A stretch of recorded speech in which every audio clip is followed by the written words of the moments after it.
Sarap. Sarap. So, yan mga idol, nagkikrave tayo ng tortang talong. Kaya, meron tayo dito ng 3 talong. So, iihaw natin to. Pero wala tayong uling. Hindi uso dito sa bahay yung uling.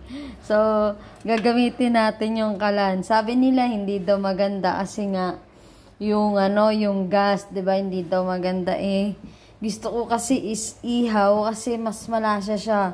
Mas malasa kapag sa apoy kaysa yung ilalaga mo or ilalagay mo sa microwave para para mabalatan natin siya, maluto siya, 'di ba, bago itorta. So, gusto ko talaga dito sa apoy kaya bahala. Lang bawal gawal. Gutom na ako. Mas bawal pag nagutuman mga idol, di ba? Ayun yung mas bawal. Yan. Bahala na. Gutom na. Mas bawal kapag nalipasan ng gutom. Ayaw pa magpalagay. Magpalagay ka naman. Ayaw pa magpalagay eh. Yan. Yan, dahan-dahanin natin gumugulong. Yan. Diba? Walang bawal. Mas bawal pag walang makain, mga idol, no? Sige, gulong. Ay, magpaluto ka, oy. Ay, magpaluto. Ayos ka. Ayaw mo pa magpaluto. Gutom na nga yung tao. So, makita mo natin pagalitan tayo. So, yeah, mga idol. Iyaw natin sa kalan. So, yan na siya mga idol, di ba? Maluto na. Unhealthy siya, pero wala tayong gagawa.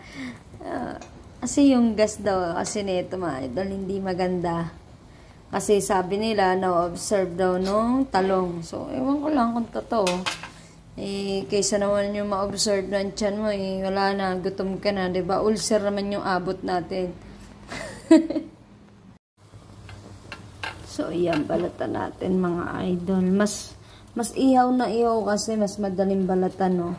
Halos tatanggalin mo na lang yung ganyan. Pag sobrang ihaw siya, wow, mausok pa. Diba, ang bango? Bango mga idol.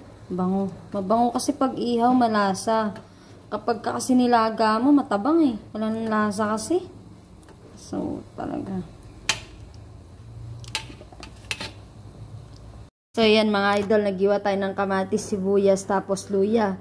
So, yung isang talong, nag-crave din na ng kilawin. So, mamaya babalatan natin yung talong, tapos lagyan natin ng suka dito, tapos konting asin, tapos chili, wow, kilawin na talong. Kumakain ba niya mga idol, kilawin na talong? Na siya mga idol, itotorta natin to. Yan, itotorta natin yung dalawa. Baka sabihin yung tao ko sa ulam, hindi ako matao sa ulam. Itong torta na to is kay honey yan. So, nilagyan lang natin siya ng konting asin. Then, diba? Pwede natin siyang iprito. Yun. Tapos, ayan yung sa akin mga idol. Wow! Sarap! Kilawin na talong. Sarap! Sarap mga idol. Oh. Yan na mga idol. Piniprito na natin siya. So, yan na siya mga idol. Oh. Torta. Tapos, itong ating kilawin na talong. So, lagyan natin siya ng asin. So, yan. Asin. Walang lumalabas. So, lagyan natin. Buksan natin na mas maigi yung asin. Oh, asin. Dami na. Yan. Tapos, suka. Vinegar. Wow. Oh, sarap. Sarap na yan mga idol. Subukan nyo na rin.